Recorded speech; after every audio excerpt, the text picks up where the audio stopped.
projet Africa Rédaction. Voilà, j'ai une question à vous poser, aussi e-magazine. Une question posée concernant la reconstruction. On a dit au départ, le gouvernement était incapable de gérer la crise.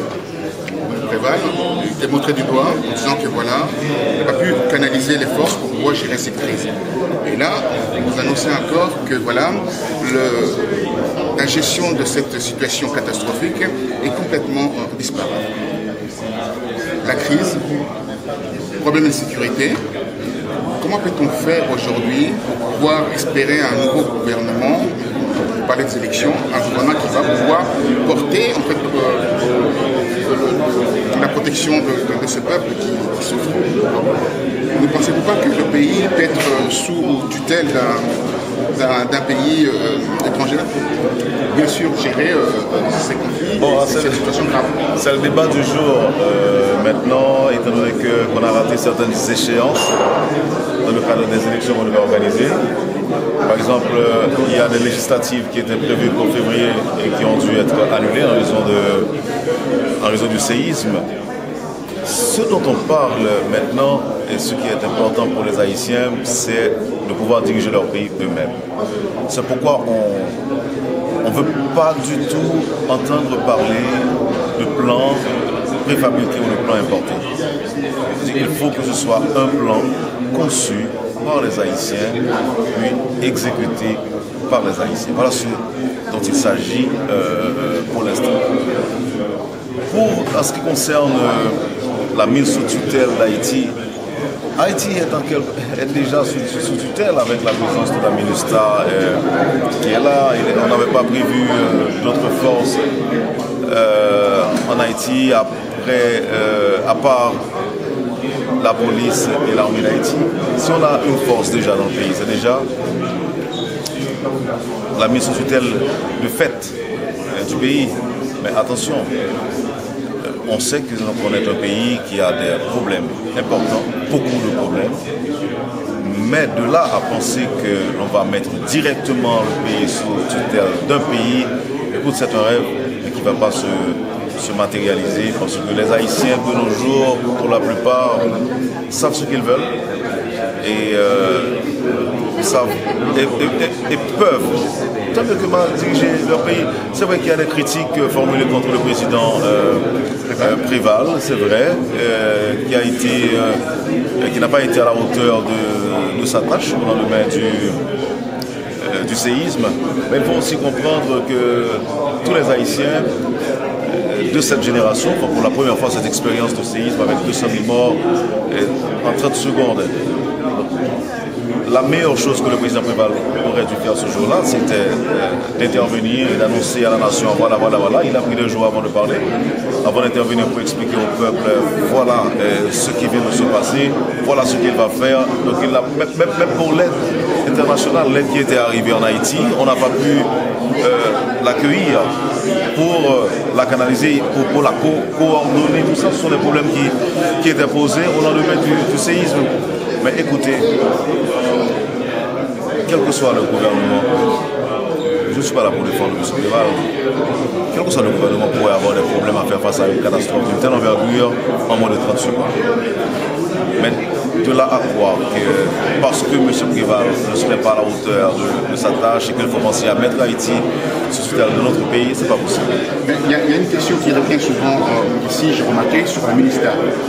C'est comme si c'était un boulet pour vous, que vous devez débarrasser en fait de ce caillou qui est dans votre chaussure. Et la ministre a apporté quelque chose, beaucoup plus... Tout à fait. Non, ça je suis entièrement d'accord avec vous quand vous parlez de... On n'est pas prêt à faire partie de la ministre. Parce que nous avons une police qui est... Au lendemain du séisme, on avait réussi à mobiliser entre 20 et 30% de l'effectif de la police nationale. Ensuite, la ministre de son côté avait perdu son chef, à la personne de Idi Anabi. Donc, c'est pas que la ministre ne soit pas utile. D'ailleurs, celui qui remplace M. Anabi, même si c'est à titre provisoire, je veux parler de Edmond Melet. Écoutez, les gens qui sont à Port-au-Prince ont en mémoire ce qu'avait fait Edmond Muller quand il était chef de la MINUSTAH. C'est lui qui a mené une offensive extraordinaire contre les gangs de Cité Soleil. Parce que là, mes collègues ont évoqué tout à l'heure l'aspect politique du kidnapping, de l'insécurité après le départ d'Aristide. Donc là, il y avait énormément de gangs à Cité Soleil. Mais c'est grâce à Edmond Muller qui avait conduit une opération d'envergure à Cité Soleil. Je crois que c'était en novembre-décembre 2007, si je ne me trompe pas, qu'il avait mené cette opération. Et c'est grâce à ça que la plupart des chefs de gang avaient été arrêtés, puis mis en prison. Donc, non, on n'est pas. Écoutez, on ne serait pas prêt de. Cependant, même si on ne souhaite pas le départ immédiat de la MINUSTAH, il faut un calendrier. Une dernière question rapidement.